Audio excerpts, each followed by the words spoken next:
Nile কি করো? কিসের রং করতেছ? হুম, এটা কি তোমার বন্দুক?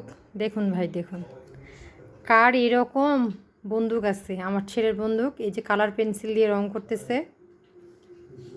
এই যে ওর কালার পেন্সিল, ডমসের ইন্ডিয়ান। এই কালারটা অনেক ভালো। আর আমার ছেলে আর্ট করতে খুবই ভালোবাসে।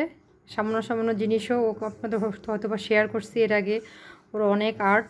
ও এখন পিস্তলটাতে রং করতেছে। একটুও এদিক ওদিক হচ্ছে না। কিন্তু ভাই আমি একটা জিনিস বুঝি না, এখন যে ও রংটা করতেছে সুন্দরভাবে এদিক ওদিক হচ্ছে না, কিন্তু পরীক্ষার সময় কি হয়? পরীক্ষার সময় রং করতে গেলে এদিক ওদিক কেন বের হয়ে যায়? এটা কি মনোযোগের অভাব? অবশ্যই আপনারা আমাকে কমেন্টের মাধ্যমে জানাবেন। পিস্তলটা আমি গুলি করবো আমাকে? কাকে গুলি করবা? ছোটনকে? কেন? ও তোমাকে টিভি দেখতে দেয় না?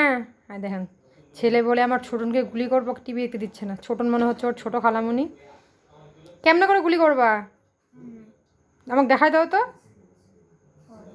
দাও একটু দেখাই দাও।